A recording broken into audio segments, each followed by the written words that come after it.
What's up, real MVPs? Ricky Widmer here, and welcome back to another edition of MVP Sports Live right here on twitch.tv/MVP Vids. I am joined with my beautiful co-host, Dave Oster.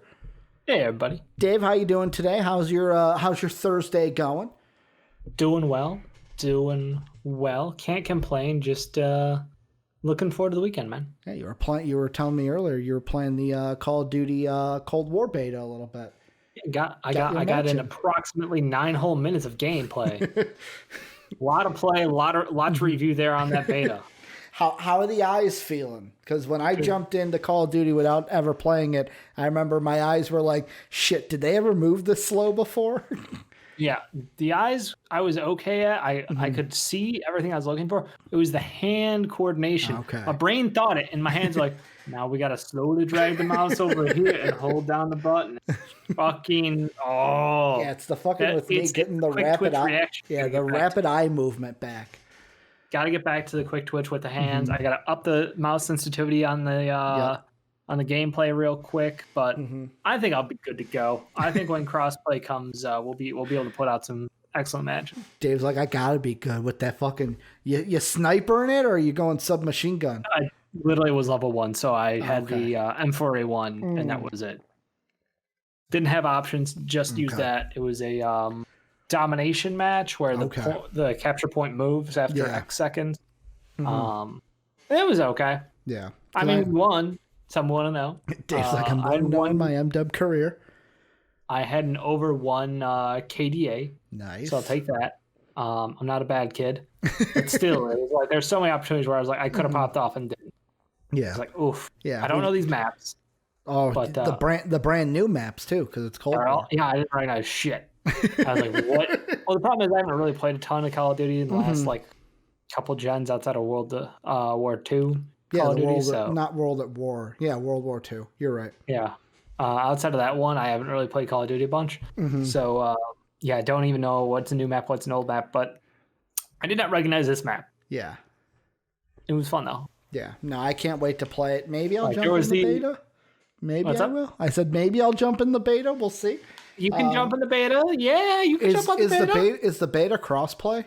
Yeah. Okay, so I can do it on my PlayStation 4. Okay. I think you can get it tomorrow. Okay, because that's the one thing of like, I don't want to do it on the computer, Dave. I can't do it. Yeah, no. I can't do it, won't do it. You, but yeah, dude, there was already like, in that game, thankfully I was more angry with myself, because it wasn't like the fuck you, like kind of anger. It was like, oh, why are my hands so Dave's slow? like, I'm not punching computer screens I'm anymore. not punching the screen yet. I'm not there yet. So one game in, feeling good. Oh, man. We got a jam-packed show for you, though, today. A lot of basketball, some football. Before we get into everything, though, quick housekeeping. Discord, if you haven't joined it, you're behind the 8 ball. Link down below in the description, or exclamation Discord to get that into Twitch chat. Let me see if I can hit it up. There we go. There it is. If you want to support us, patreon.com/MVP Vids, how you do that. You can also support us by throwing us a sub on Twitch, though, where we're live each and every Monday through Friday, twitch.tv/MVP Vids.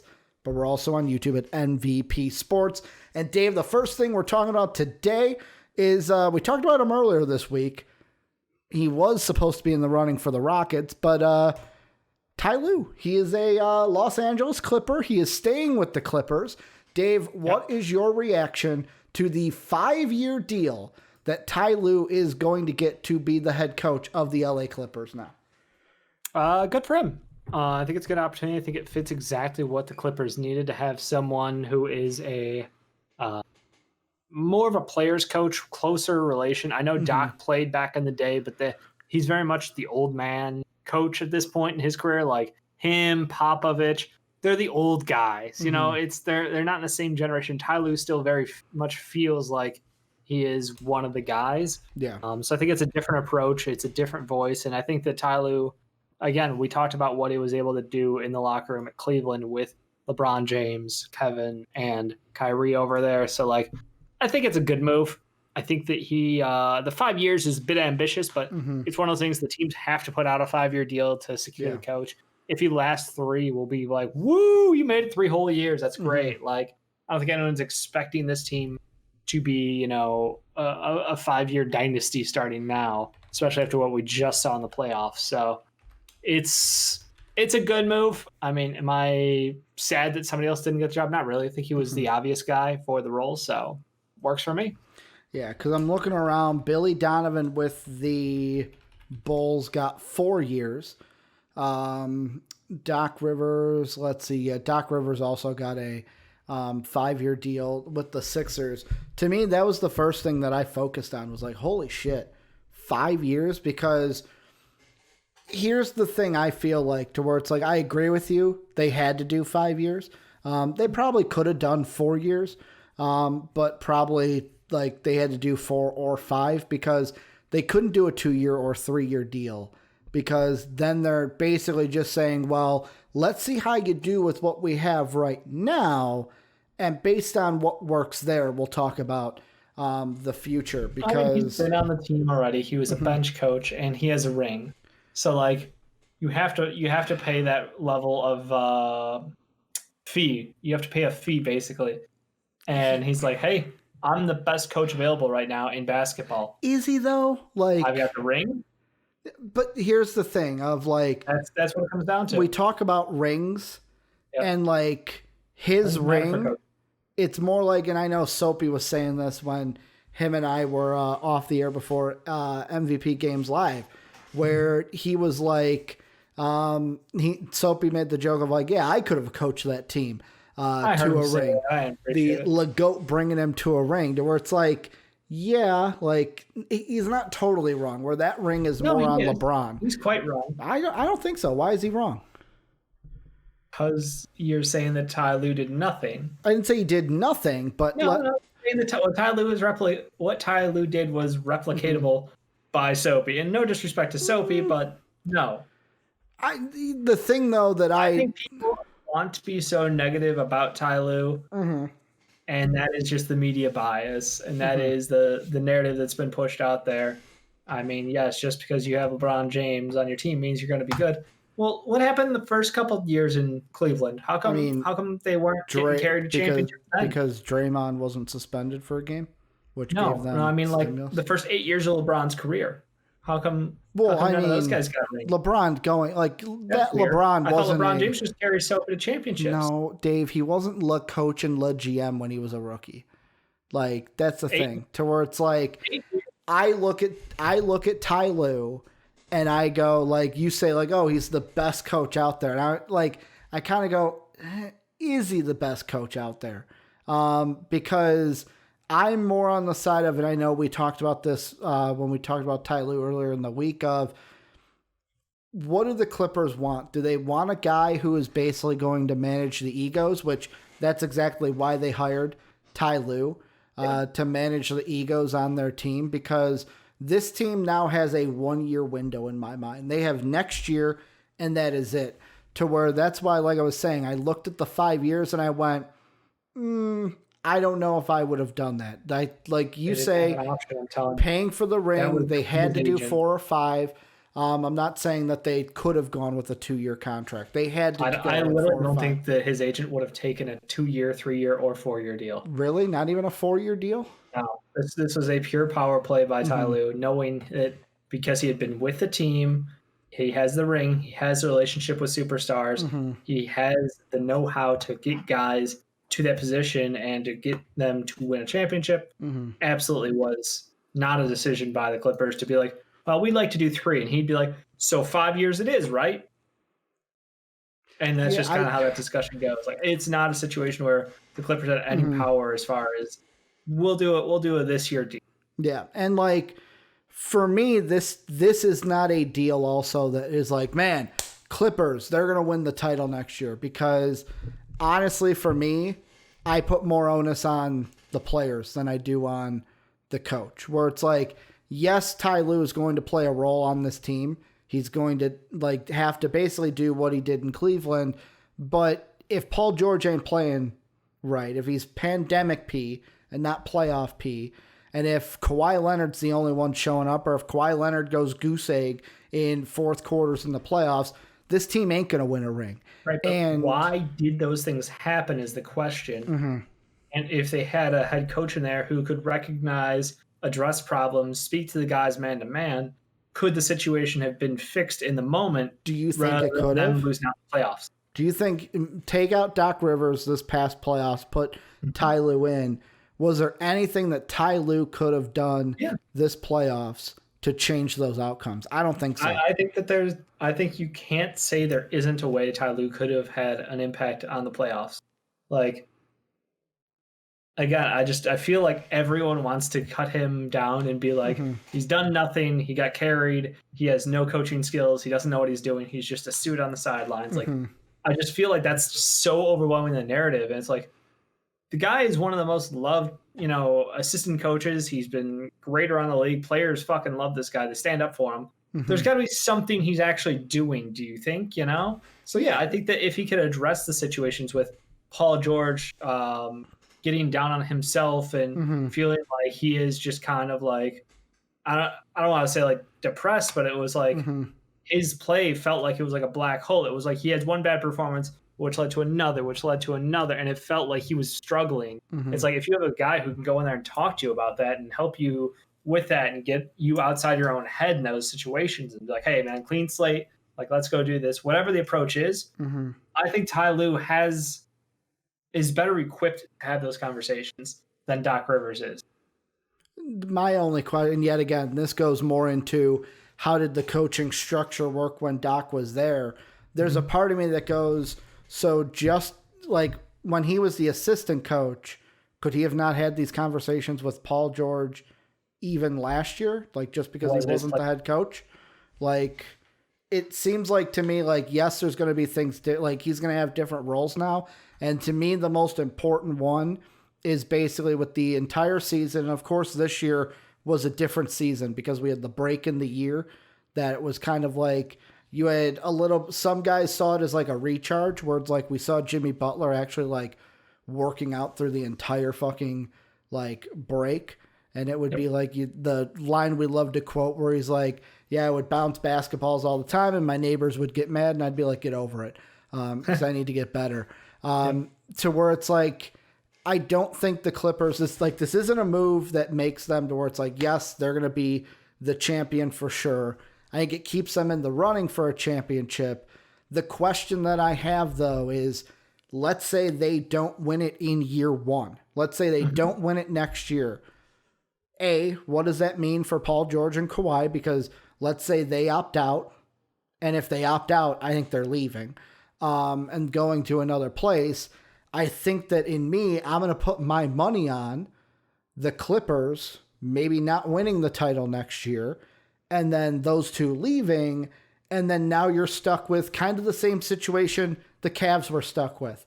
All right, we've got Ty Lue, and we got to rebuild this team, and we saw how that went. Now, Cleveland's a different story a little bit because they don't have Steve Ballmer. They don't have the same front office. They don't have why am I blanking on his name? The logo. West. Jerry West in that front office. They have a very different front office. But like, to me, I even look at that of, if this does not work this year, do you have confidence in Ty Lue to take a team that'll basically be losing Paul George, possibly losing Kawhi Leonard, and rebuild this team? I think Kawhi is going to stay. He made it very clear he wants to be in LA. Question is, Lakers or Clippers, obviously. Yeah. I think the Lakers are going to be in a situation next year where he might be available. Who knows? Paul George, I don't give a fuck one way or the other. Okay. Like, he's so wildly inconsistent right now that Schmidt, if he goes, he goes, kind of a thing. Like, you'd like to sign into him, you'd like to get something back for him. Yeah. But if he goes, he goes. That sucks for him. But no, I think that the Clippers are in a shitty situation because they mortgaged so much of their future to make this happen. And now they just don't have assets. Like, they literally are fucked on draft picks for the next 6 years. So if they miss this upcoming year, and, they lose Paul George, it's like, okay, Kawhi Leonard and a rebuilding team, or Kawhi Leonard and a bunch of guys on interesting contracts, kind of leftover pieces maybe. What can they do? Be a real challenge for Ty Lue to coach that team up, but I don't think it puts them out of the running for anything. I think long term in the NBA right now is about 3 years. I think long term they're looking really solid. Because like, even if they do lose Paul George, they will have then that contract to throw at another superstar to bring in. Let's say they keep Kawhi, and that's like, okay, who do we want to pair with Kawhi? You would still have that money. To me, the other interesting thing is after this year, also like a Lou Williams is up. So like with a Lou Will, would that be like a system of like, hey, I want to stay in LA. This is where I've been. I want to be with the Clippers. Or do they want him and he goes somewhere else? They don't want Montrez. That was fucking clear. Yeah.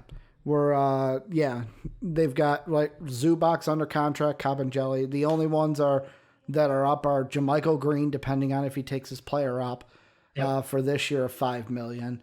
And then Landry Shamet, I'm assuming they take that club option after next season.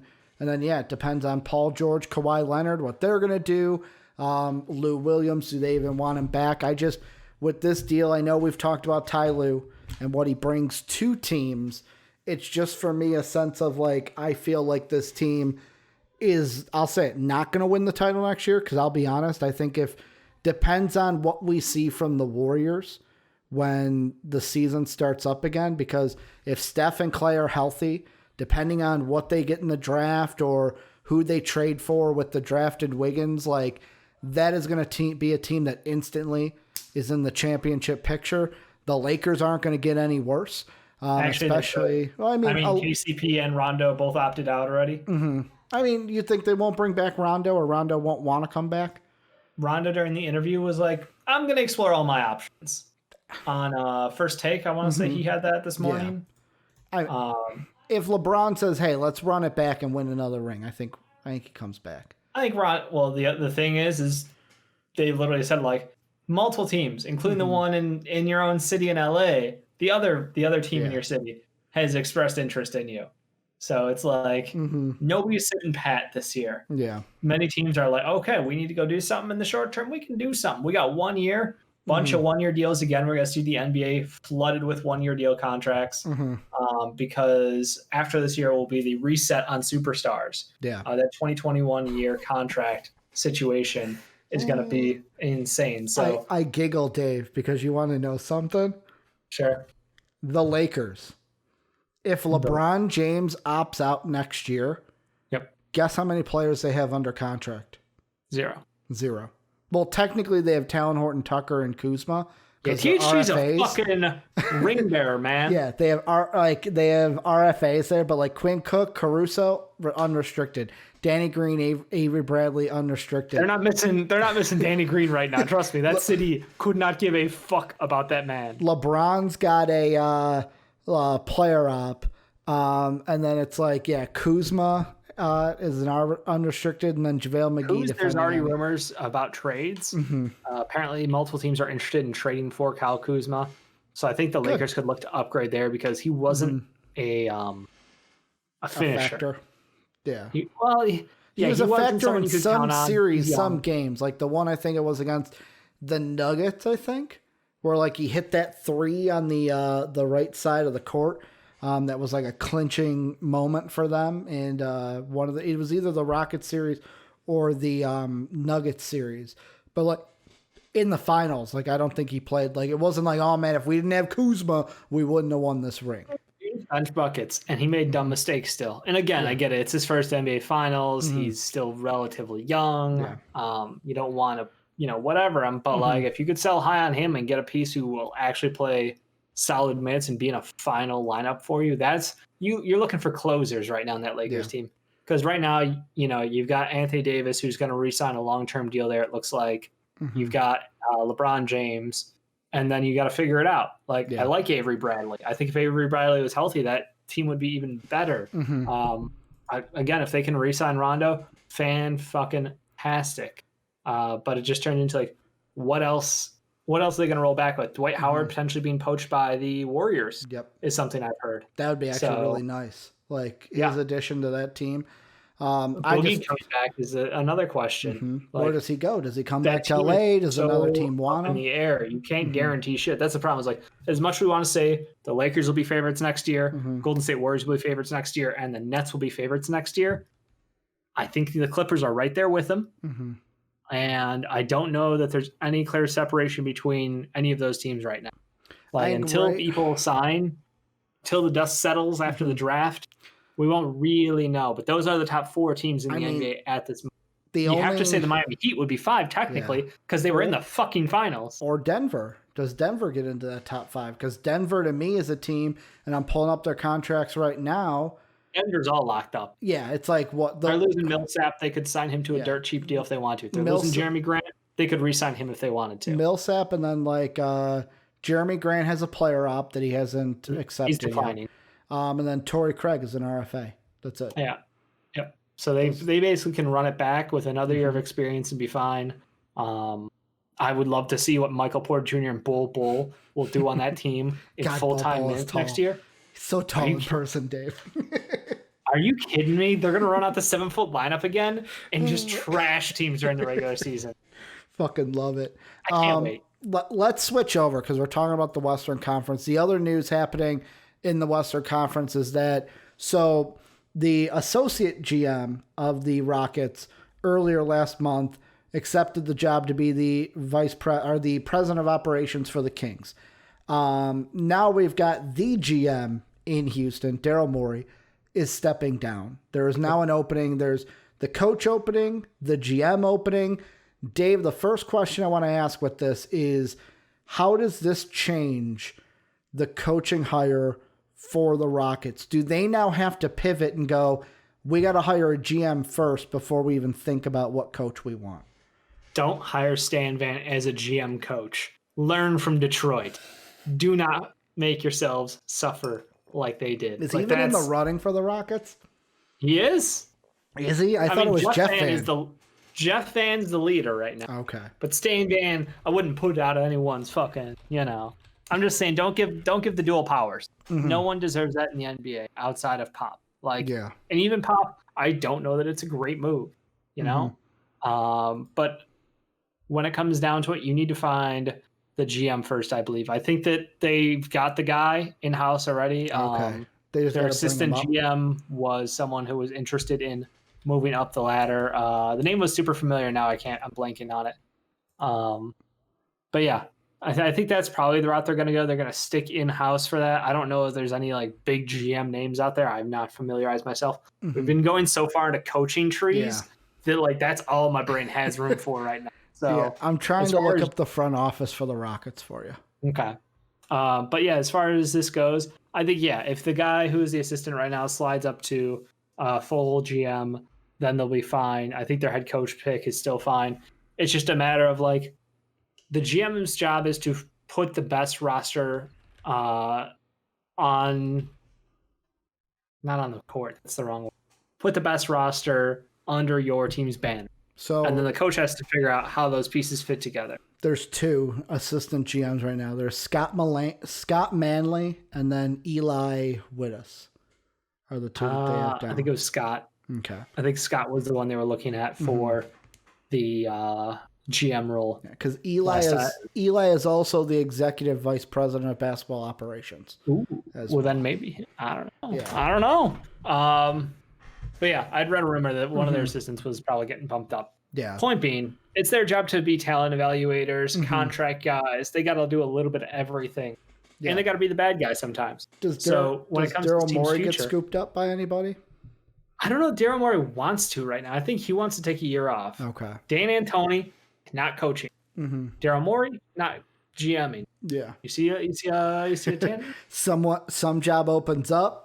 Daryl Morey gets hires Dan Antoni. Dan Antoni, I'm pretty sure, hates the shit out of Daryl Morey right now for sticking him with Russell Westbrook. Good point. It's just that was clearly not the plan. That does not fit Dan Antoni's scheme. Yeah. It was definitely a downgrade as far as they were concerned. Mm-hmm. But the fact that he was able to pull that string, you're like, fuck centers. Yeah. How about we just go get a bunch of wings and play wing basketball? Mm-hmm. And Daryl Morey's like, we could try. Sure, let's give it a shot. And he engineered some creative moves and got them Rocco. And honestly, they looked incredible with that group out there. Mm-hmm. They literally injuries took them down. They lost momentum, and then fucking double teaming James Harden, who knew he'd give up so quick. Yeah. Point being, Daryl Morey. Dave's like, I'm still not over the Rockets and how they. I'm really not over the Rockets. Dave's like, they were my team, man. But Daryl Morey's a creative guy. I think that if he wants a job, he can have a job. It's not a situation where he's going to get blackballed out of the league for you know killing the center position in the NBA or anything like that. Like he clearly was working with his head coach on that one to put together a roster that he liked. So I think that take time away for a year, be with your family. If an interesting job opens up that you are intrigued by and you want to have a run on, go for it. I mean, could he be a president of basketball operations somewhere? 100%. 100% Daryl Morey could do that. So that's the thing. I think it's just right now, everything is kind of filled in. I don't worry about that. I think he's going to spend a year with family, do his stuff. If he's got basketball still on his mind, there's a role for him in about 30 out of 30 teams. Yeah. Well, 29 out of 30 teams. 29 out of 30 teams. I'm also seeing a lot of articles right now, mainly, okay, what's next for the Rockets? Because GM position is open as of right now. Head coaching position is open. And like Jeff Van and who's the other guy who's in the discussion for their head coach? Ty Lue was. It was Ty Lue and Jeff Van. And that's why it's like, that's why I feel like, is it just Jeff Van? Like, is Jeff Van now got the job? Like, to me, this is the most intriguing team in this offseason because it's, do they just say, well, fuck it, we're going to go with Jeff Van Gundy because him and Ty Lue were at the top of our list, and Jeff Van just interviewed either yesterday or Tuesday. Do they now pivot and say, hey, new GM coming in, even if it's bumping one of ours up, different kind of, I don't know if that would be too much of a change to where they would be like, okay, let's look at some of these assistants now that are out there. The Becky Hammonds, the Wes from Denver. I like the idea of putting the coaching hunt on hold while you find a GM, because the GM is really the guy who's got the plan for your team. I know basketball operations president usually is number one for that, but like you said, if we go to the GM role and we go, okay, there's about 1 billion trade rumors for Russell Westbrook being moved out of town. Where do we want to go with this team? Is this a team where you think that we can just do very little work and run back to the playoffs, compete, and think that a best of series, we give it another shot and we could win out? Yeah. Or do you think this is a team that needs a major retooling and go, hey, we love you, Russ, but you're going to go to New York. We're going to get Mitch Robb a first this year, a first in 2022, and something else, and maybe a second on top of that, and we'll take that deal. You know, it's like Julius Randle maybe. You know, it's just you just throw a bunch of resources back their way so they can have some firepower. They have a traditional center now. You know, let's see what the Rockets can do with that kind of a lineup. Or do they just go, hey, James Harden probably won't want to re-sign here. Russell Westbrook probably won't want to re-sign here. Let's do what the Thunder did, but slower. Yeah. Let's maybe ship off Russ this year. Let's wait and see what Harden's situation looks like, you know? They've got a billion options. That's the upside. You've got 2 superstars that are wanted on almost any team in the league. You just have to figure out, do you want to build a traditional team? Do you want to go for, you know, this small ball as your final answer? Do you think that that's the best route to go with the current level of competition in the West right now? Having to deal with an Anthony Davis, having to deal with perhaps a James Wiseman coming into the Golden State Warriors this year. You know, having to deal with all the bigs like Nikola Jokic out there. Having to deal with Zion Williamson for the next decade. Like, how are you going to answer those questions? And those are things that like the GM has to think out. And I would love to know what route they're going to take. And I think that you can't hire a coach until you know that, because Jeff Van Gundy might be like, I'm ready to roll it back. I love these guys you've got. I'm gonna make things just turn up to 10. I'm just gonna dial them up a little bit, and we are ready to compete right now. And you might have a GM who's like, so Russell Westbrook been traded. Have fun with 5 players from the Knicks and a bunch of draft picks. Like, yeah, and plus, we don't know. Maybe Jeff Van was. I think Jeff Van's the kind of guy that, like, in an interview, will not hold back. Like, he's not going to be the guy to hold back to get a job. Van Gundy and rant. To where I expect Jeff Van to come in and go, hey, Harden and Westbrook ain't going to work. We got to get rid of one of them. Like, that's that's the level. Like, I wouldn't be surprised if he came in and said something like that. And pulling up an article from ABC Houston, they actually got the name, Dave. So number one, Morrey's going to remain in an advisory role for a short period to assist the Rockets' completion of their head coaching search. The Rockets are planning to promote Executive Vice President of Basketball Operations Raphael Stone to General Manager.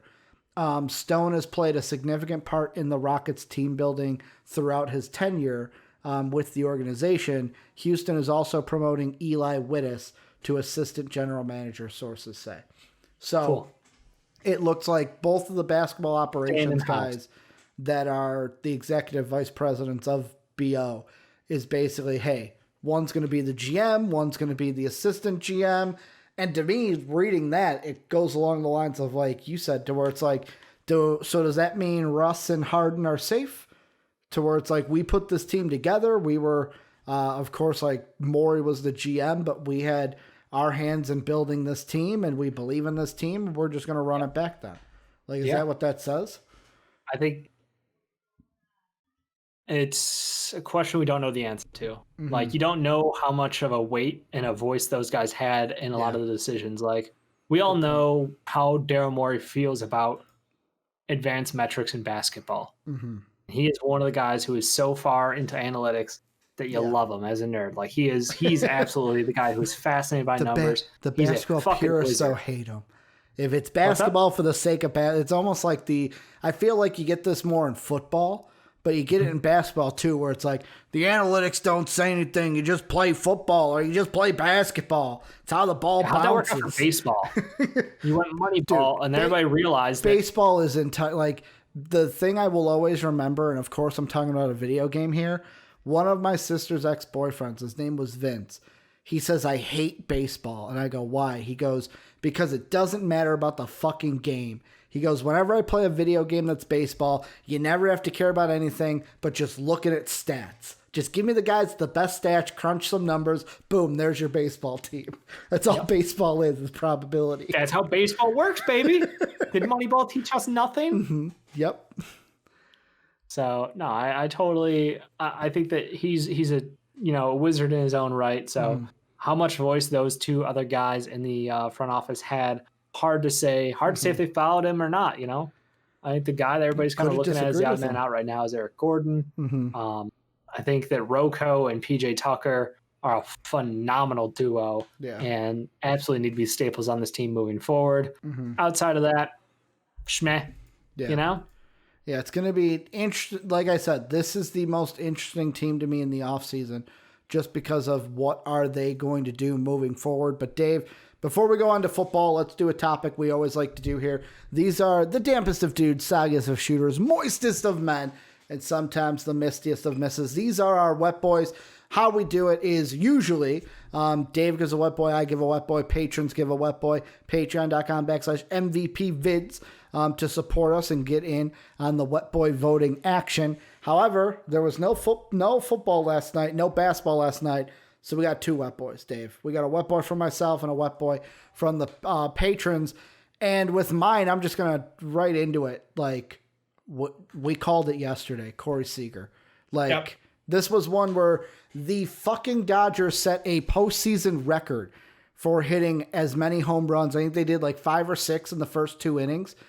Jumped out to an 11-0 lead. Ended off scoring 15 runs in the game. Corey Seager was a big reason why. 3 for 4 on the day, 1 home run, 3 runs, 3 RBIs. Really fucking just slammed the ball as the Dodgers pulled 2-1 against the Atlanta Braves, as I feel like are they playing right now? The Atlanta Braves. Let's see, they're not the one playing now. They won 15-3 last night. Yeah, they're not playing right now. It's the Astros and the Rays. Right now the Astros are up 3-2. Trying to come back down from 3-0 in that one. Tampa Bay 1 win away from the World Series. Dave, the patrons went with a little couch football last night because we had a game last night, Dave. Coastal Carolina, you don't go against Coastal Carolina. Dude, the Chanticleers, baby. They were unranked 3-0. going up Louisiana, the Raging Cajuns, Yep. who were also 3-0. They lead the other side of the Sun Belt. So the patrons went with Grayson McCall, Dave. What a fucking name. Grayson McCall. Well, I mean, Grayson because Grayson Allen, obviously. Yeah, that's why Grayson's a great name. Basically. McCall, I love it because he's got the Mick to start it. It reminds me of McCoy. Yep. You know, it goes down that Texas route. So I'm absolutely all in on Grayson McCall. I also love the shirt and tie look. On the ESPN PGN, he's got the shirt and tie look with the Coastal Carolina tie. Yep, very collegiate. It's funny. I was listening to McAfee talk about this, and like they do their gambling show, Hammer Don, and they were joking. I think 2 weeks ago about Coastal Carolina, and he had bet against them, and Coastal Carolina obviously won. And then it became like a meme, like, oh, you don't bet against Coastal Carolina, and they won. And then this week they won again, and it's just like people had called in and be like, oh, I got the Raging Cajuns over. I'm like, oh no, you don't. No, you don't have them. It's like, let's see. Okay, Coastal Carolina, bunch of world beaters down there. Ooh, so Dave, if you would have bet against, so the line for this was the Raging Cajuns were a 9-point favorite. So if you would have voted Coastal Carolina, you would have won. But if you voted the over in the over-under, you would have lost. It was 57 points scored, 59 was the over-under. They did not get over. They got the under on that one. But yeah, McCall had 2 touchdowns. He had also the last touchdown he had was the one that pulled them ahead 27-20, and they were able to go ahead and win the game. So an upset there, big upset for Coastal Carolina. They get the wet boy in this one, and now the second, he joins Kyle Trask as the only other college wet boy that we have had on the show. Kyle Trask probably not going to play a lot of football, is he? Wait, say that again? Kyle Trask is probably not going to be playing a lot of football. Yeah, I mean, Florida outbreaks, but we jumping the gun a little bit, Dave. We got some COVID news. I know. We're not talking about Florida today, but like there's other teams they didn't have too. A problem. Yeah, they didn't have a COVID problem. And their game this week against LSU got postponed because of it. So he ain't going to be playing a lot, but we'll see where he gets drafted. Dave, let's move on into our football news. And the first one has to do with COVID. COVID and the NFL. The Falcons have unconfirmed 4 positive tests. So right now, Adam Schefter has put out that there are positive tests. The decision was made in a consultant, but the NFL and medical officials to kind of clear the practice facilities after these 4 tests. However, the Falcon officials have said not at 4 confirmed. So there could be more. In that case, Dave, I will just ask you this. Do you think, what is your prediction for Falcons Vikings, your percentage for whether it's canceled or not? Or that it plays this weekend? Probably about 45% cancellation. Okay. I think that they're going to try to make this game happen. But the problem is the whole 4 more rule. You know, it's how many more and how quickly are we going to get those? We saw it take a while for the Texans to kind of filter through.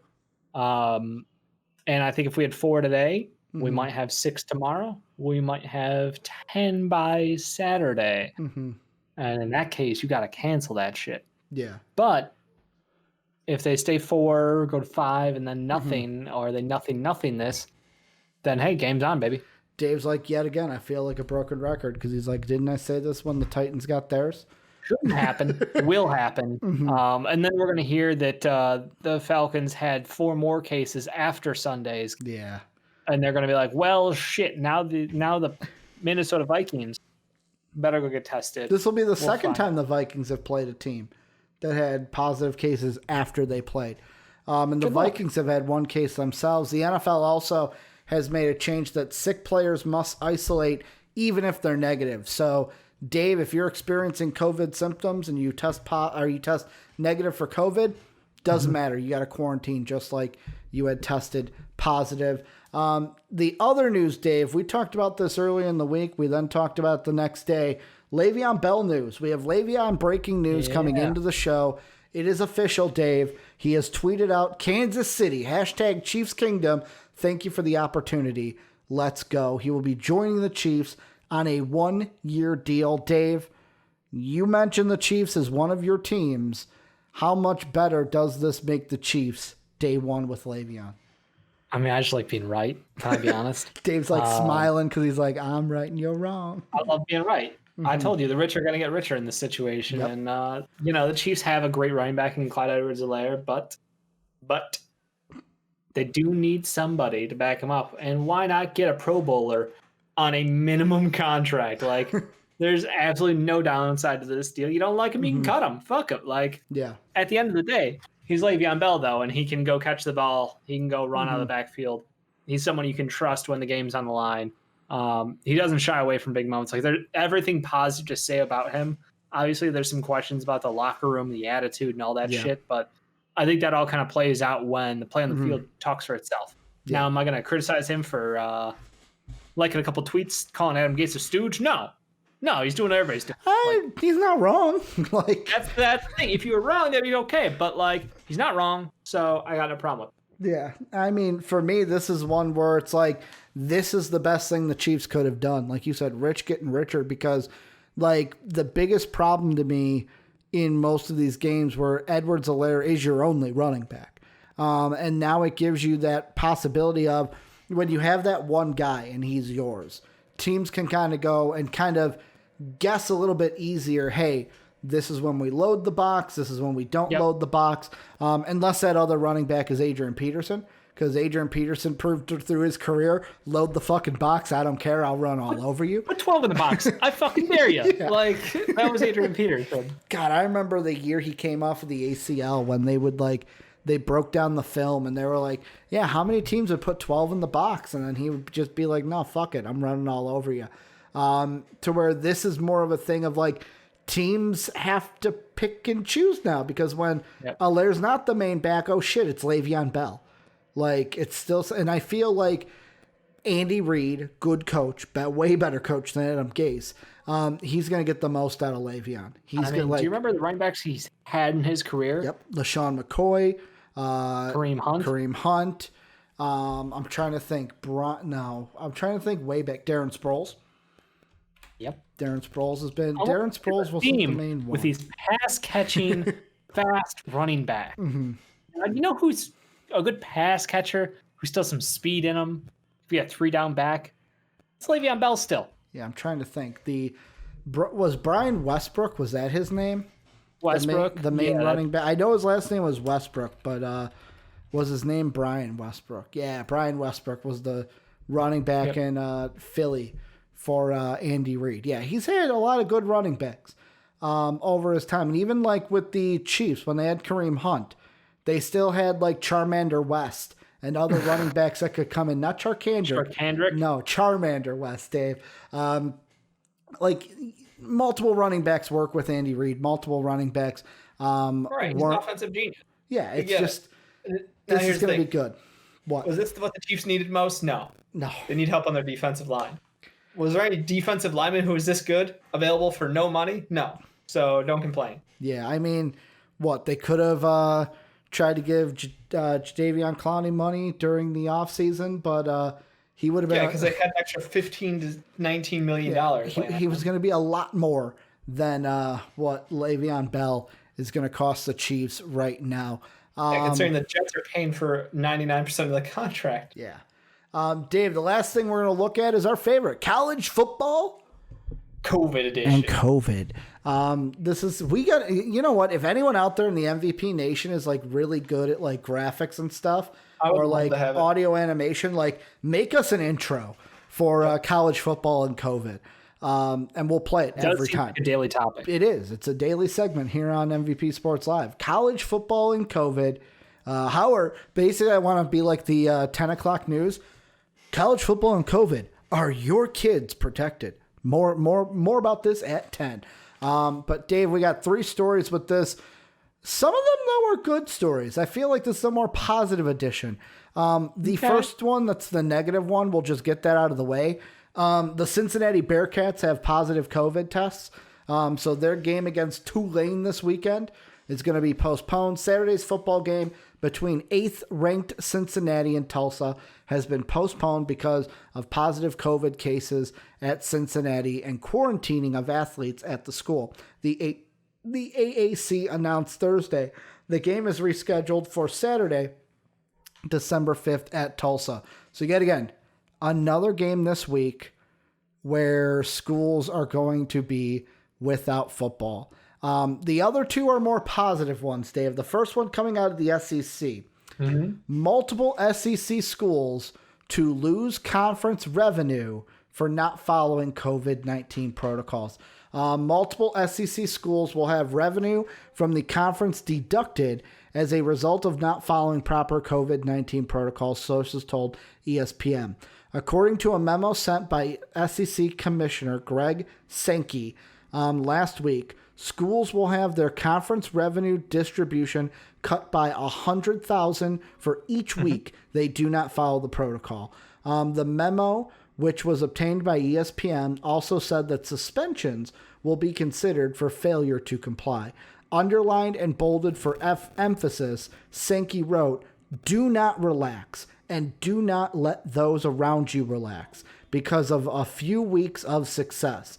But this week has been anything but successful for the conference as 2 games, Vandy, Missouri, LSU, Florida, were postponed as a result of coronavirus outbreaks. Also, Alabama's Nick Saban and AD Greg Byrne were tested positive for the virus on Wednesday. So, Dave, this to me is kind of a mini win to where it's like you've got the SEC, the grandfather conference of football more important than COVID, at least trying to do something of like, hey, we're going to either hit your school with the money books, and then if that don't work, then we'll do suspensions. Yeah. I mean, they're approaching it the right way. They just want everybody to be safe at the end of the day. Like let me rephrase that. They want to make money, and then they want the secondary is everybody to be safe. They want to be safe while making money. Yep. So they're going to do their best to keep these colleges in line. I think it's the right idea. I think fines are the right answer. Obviously, hit them where it hurts most as a college, and that is definitely the cash. I wouldn't be surprised if they go after scholarships, though. Like that would be a big hit as well. Can you imagine if like Alabama got deducted scholarships because they didn't follow COVID? Like, shit, like that would, going off of yesterday's topic, that would fucking hit them where it hurts as well. Go after their scholarships. 10 scholarships, 15 scholarships. Oof.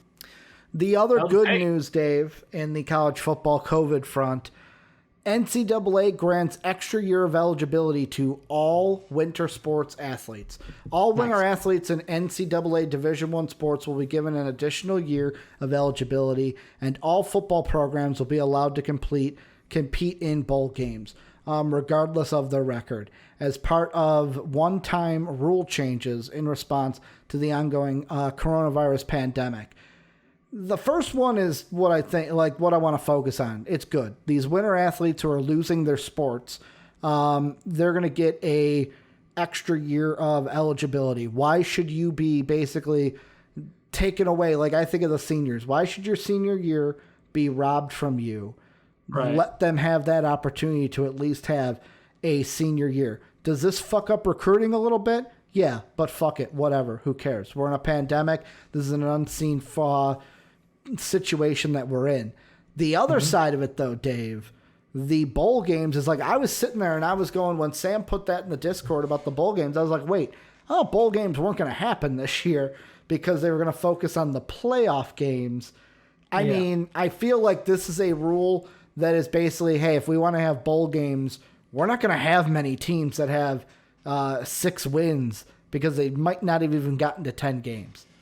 No, it's true. It's true. I was surprised as well. I think that because they didn't allow themselves any gap on those weeks, like the Big Ten's playing 8 games of this, but I'm expecting things to get pushed back. But those bowl games mean big bucks. Yeah. So we might see like some 3-win teams in a bowl game, you know? Yeah. That's a dumb thing. It's just, I don't know why, but they're gonna do it anyway. Like that's the question is, would they reschedule a bowl game? Would that be okay? I wouldn't. If I was the NCAA and like let's say there was a coronavirus cases that basically was like, the bowl game is going to be postponed, I'd be like, fuck it, it's canceled. Doesn't happen. Like, because the game doesn't matter. The only games that really fucking matter are the college playoff games. The bowl games, It's like, I get it. For the seniors and juniors that you want to go out there and you're like, this is my last one, it means something for you. But the game doesn't matter, because if you're in the draft half the time, those guys aren't even playing because they're like, fuck it, I'm not going to get injured in this dumb game when I'm this close to the draft. So, like, for me, it's like, yeah, that part I don't get. But, like, that's why I want to focus on the good. Winter athletes getting scholarships, SEC holding coaches accountable. But that's going to do it for MVP Sports Live. That's all we got for today. Thank you guys for checking us out. Make sure to, like I said, join the Discord. Link down below in the description. Or if you're on Twitch, !Discord. There we go. I'm putting it in there again for you. Click that link. You can join the Discord. If you want to support us, patreon.com/MVPvids. You can also support us at twitch.tv/MVPvids, where we are live every Monday through Friday, but we're also on YouTube at MVP Sports as well. Dave and I will be back for Football Friday tomorrow. But that's going to do it today. As always, have a good day, everybody.